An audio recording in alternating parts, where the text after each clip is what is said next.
Hello everybody, this is Fernando for the latest Cryptids and Monsters video. Alright, let's go ahead and let's continue the wonderful book, Strange Monsters and Great Searches by George Laycock. Last time I had finished chapter 8, associated with the legend of the dodo. This one starts with chapter 9, involving a sea monster of sorts. Even though it's not really a cryptid per se, the fact that it was found about 2 centuries ago for the first time, and it elicited a lot of commotion and a lot of curiosity from the people that were there, that were looking at these giant beasts. They realized they had never seen anything like it before, but otherwise it's, for all intents and purposes, a form of a sea manatee or a sea cow, which will be chronicled within this chapter. In fact, the title of the chapter is The Monster That Was Too Good to Last. It seems like there's a version of it that was found that was a little bit larger than the ones that we know of today. So without further ado, let's go ahead and let's start this chapter here. I'll read the chapter in its entirety, give my own thoughts and opinions. Let me know, as always, what you guys and gals think as well.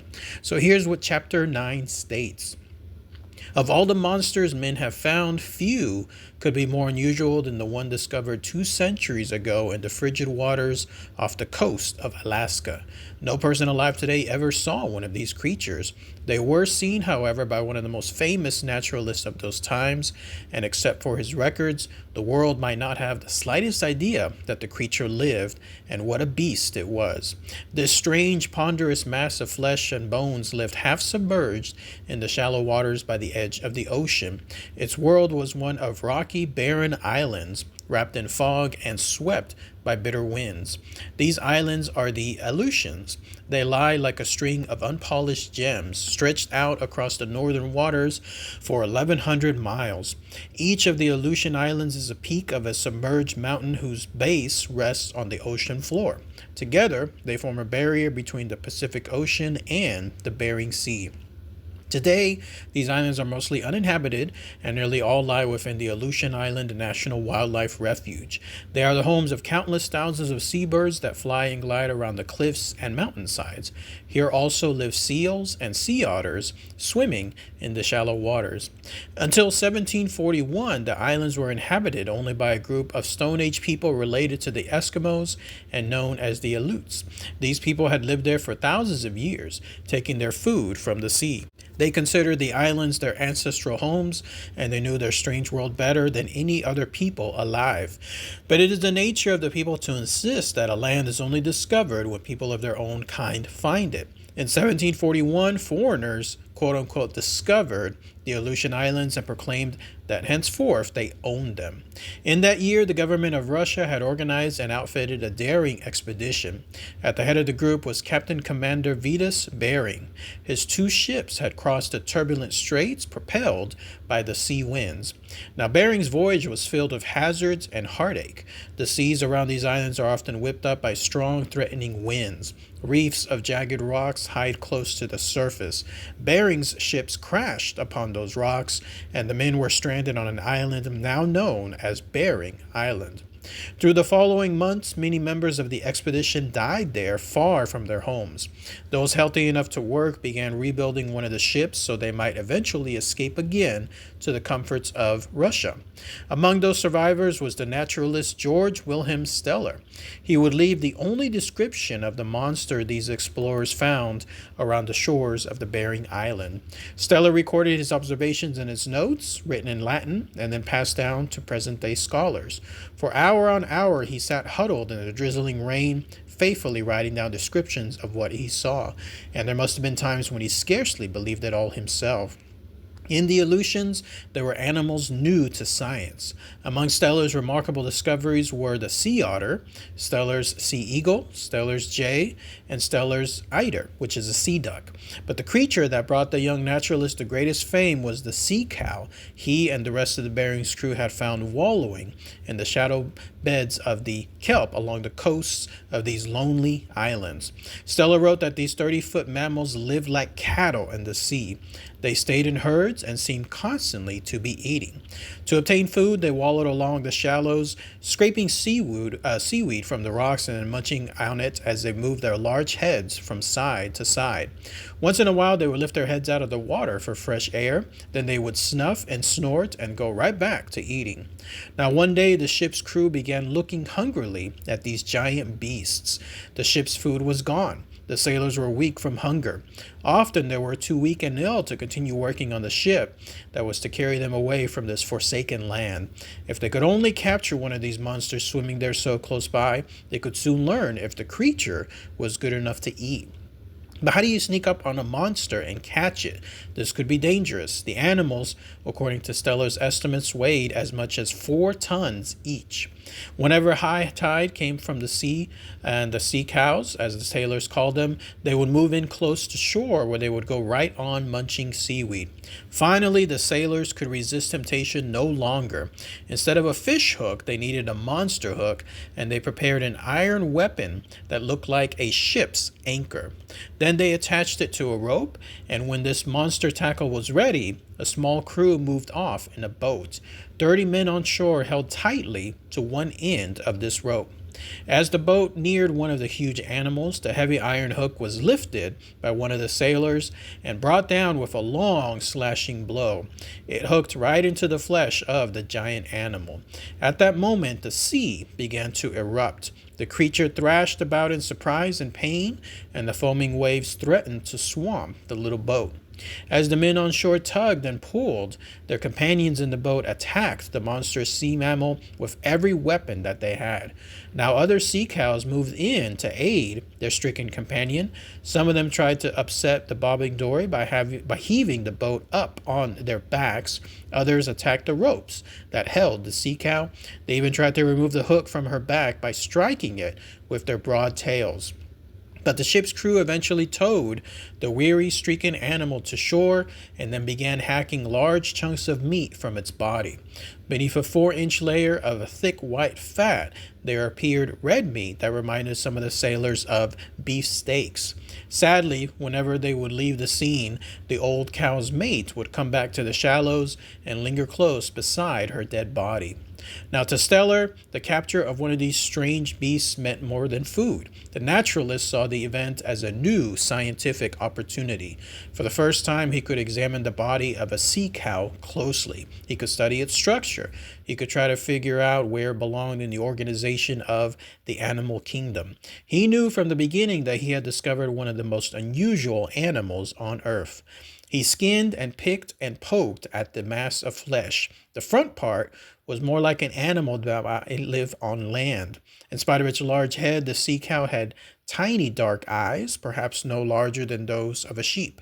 Time and evolution had given it a tail shaped much like that of a fish. Its body measured 25 feet in girth. Its skin was blackish brown, deeply wrinkled, and seemed to wear a coat several sizes too large for it. The stomach of one such animal that Stellar dissected was 6 feet long.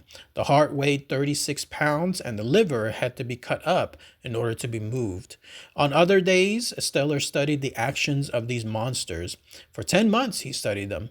The cows, he concluded, had no more than one calf each year, and it was his belief that the adults chose mates for life and then formed strong family groups, which would seem to be as good of a plan for sea cows as for anyone else.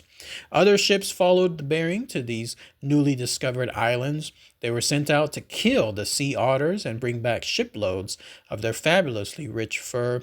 Over the next 100 years, these hunters almost wiped out the sea otters, which had once bobbed in the ocean in fantastic numbers around the Aleutian Islands. The crews of these ships needed food, and like Bering's men, they looked upon the monstrous sea cows as fresh meat. The sea cows' numbers dwindled very fast. In 1768, the last of them ever recorded was killed on Bering Island. Perhaps it was the last sea cow on Earth. Only 27 years had passed since the creature was discovered. The remarkable monsters had been quickly ushered into extinction. Looking over the roster of the Earth's creatures, we find that Stellar's sea cow had some distant relatives. Some of its smaller cousins actually still live. Perhaps best known of these little cousins is the Florida manatee, which today is also threatened with extinction. Like Stellar's sea cow, the manatee has no hind limbs, and its forelimbs have gradually changed into flippers. It lives in the warmest waters of Florida, around the edges of the Everglades National Park, and in nearby canals. Once it ranged all the way along the coast of North Carolina and westward to Texas, to southern Texas. But hunting and the constantly changing habitat, however, have taken toll of this half-ton mammal. Today it is well on the road of extinction and may soon join its long-gone cousin that lived in the chill waters of Alaska. Explorers have also found other relatives of these big, clumsy swimmers in other parts of the world. The 3 species of manatees were identified. There were also 3 species of the related dugong, one each from the Red Sea, Australia, and the Indian Ocean. Scientists today studying fossils concluded that they were land animals, perhaps 50 million years ago. In those times, the ancestral creatures lived part of the time on land and part in the water, but over the ages has spent increasing amounts of time in the water. Its body adapted and evolved, gradually acquiring the form of the manatee and the sea cow. It became a massive, leathery bag of blubber and flesh, shaped half like a mammal and half like a fish. In this form, the sea cow was doing very well. It had become a highly successful monster. But monsters we now know come in all sizes, and as big as they were, these monsters by the edge of the sea proved no match for the man-sized creatures that were to discover them. Then that's it. That's everything associated with Chapter 9. Let's go ahead and let's talk about that here. This chapter actually mimics a lot of what was Chapter 8 involving the dodo. Even the title, again, The Monster That Was Too Good to Last, pretty much highlights or previews what this chapter entails. Here's another instance of humans discovering a quote-unquote new area, new at least to them. Obviously, there were a lot of people that already lived there for thousands of years. But in this case, it was new to them. They came on board. They saw these giant creatures, as they were to be called, sea cows, and they in turn eventually decided to eat them. And once that happened, it just pretty much went in an exaggerated motion. Everything was eaten. Like all those sea cows, every single one of them was hunted. They were called Stellar sea cow because he was the one that was essentially chronicling them from start to finish, I guess, from their fateful stay there in that area. And when that happened, his records are the only ones left, essentially, of these creatures, because it only took about 20-something years for these poor creatures to essentially be hunted to death. Again, it reminded me of Chapter 8 involving the dodo, how it was essentially alive at a certain part of the world, but once it was discovered by new people and then it was hunted up until extinction, and then that was it. Kind of sad when you think about it, considering how long these animals were essentially there. The idea that they had adapted over millions of years around that area, untouched by humans, untouched by anyone else, just basically living their life as is in great numbers, and then also in great success. There were probably no other enemies, no other things that they would look out for, all until humans essentially moved over there, or at least these new settlers, and then they started to hunt them. Overall, pretty sad situation, but they ended up going extinct. But as the title mentioned, there are other variations, other cousins associated with them. The sea cows and other manatees that are around the world, smaller in size compared to these quote-unquote monsters, but they're still out there to this very day. But interesting stuff. When I was hearing the information about Bering Sea, it reminded me also of Deadliest Catch. I'm a fan of that show.